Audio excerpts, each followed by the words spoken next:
IDLC পরিবর্তনের পথে বাংলাদেশ। হাসিনা সরকার পতনের পর সবশেষ শিক্ষা কারিকুলাম নিয়ে সমালোচনা হয়।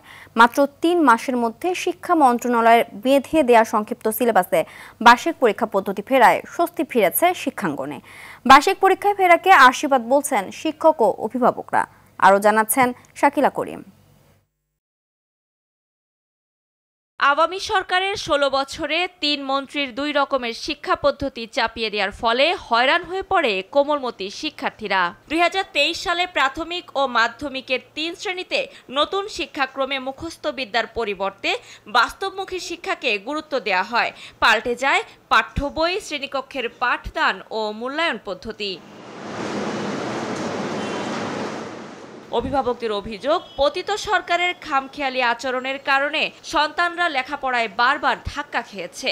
শিক্ষাক্রম পরিবর্তনের নেতিবাচক প্রভাব পড়েছে শিক্ষার্থীদের ওপর। পড়াশোনা বিমুখ হয়ে ডিভাইসের প্রতি শিক্ষার্থীদের আসক্তি বেড়ে যায়।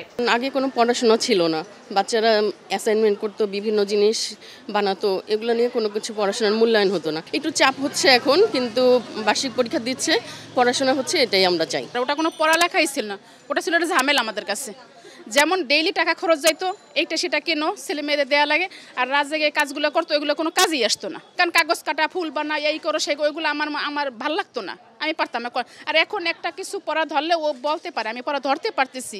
আমরা ভুক্তভোগী, সেটা গার্জিয়ানরা, তো সেটা আমরা কখনোই চাবো না সেই পদ্ধতিটা পরবর্তীতে ফেরত আসুক, কারণ সেখানে কোনো পড়ালেখা ছিল না। ওই যে জাফর ইকবাল স্যার যে সিস্টেমটা করতে ফিজিক্সের অনেকগুলো, উনি নিজে বোঝেন, এটা নিয়ে অনেক সমালোচনা হয়েছে। বার্ষিক পরীক্ষা তো দরকারি একটা ছেলের, নাহলে বার্ষিক পরীক্ষা ছাড়া মূল্যায়ন হবে কি? তারা যত সিটি পরীক্ষা দেবে, ক্লাস পরীক্ষা দেবে।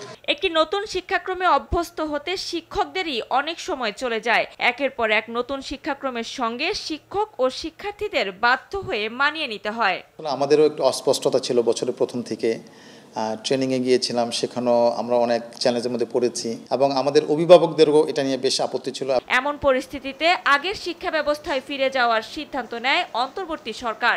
চলতি শিক্ষাবর্ষে মাত্র ৩ মাসের মধ্যে সংক্ষিপ্ত সিলেবাসে শিক্ষার্থী মূল্যায়নের বার্ষিক পরীক্ষা চলছে।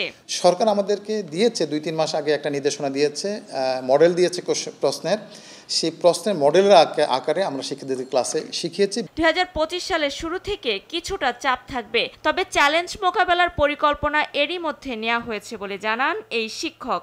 শিক্ষকদের সাথে বসে সিদ্ধান্ত নিয়েছি যে আমরা এই বিষয়গুলো পড়াতে গিয়ে আগামী বছর যে চ্যালেঞ্জটা আসবে, সেই ক্ষেত্রে আমাদের একটু কঠিন পরিশ্রম করতে হবে, এবং আমাদের শিক্ষার্থীদের পরিশ্রম করতে হবে। আমার অভিভাবকদের প্রতি আমাদের অনুরোধ থাকবে, আপনারাও শিক্ষার্থীদের প্রতি নজরদারি করবেন, কারণ বলতে গেলে ২ বছরের পড়াশোনা তাকে টেনে আনতে হবে। সময়ের পরিবর্তনের সাথে সাথে কিন্তু সব কিছু চেঞ্জ হচ্ছে, এবং পৃথিবীর এই পরিবর্তনের সাথে যদি আমরা তাল মিলাতে না পারি, তাহলে আমরা কিন্তু পিছিয়ে যাব। ২০১২ সালে উদ্দেশ্য ভিত্তিক সৃজনশীল শিক্ষাক্রমকে বিশ্বের সবচেয়ে যুগোপযোগী পদ্ধতি বলে দেশে চালু করা হয়েছিল। পুনরায় সেই শিক্ষা ব্যবস্থায় ফিরেছে সরকার। শাকিলা করিম, RTV, ঢাকা। সারা জীবন তো চাকরি করবো না, তাই ক্যাপিটাল রেডি করেছি আমার ফাইন্যান্সিয়াল পার্টনার আইডিএলসির সাথে।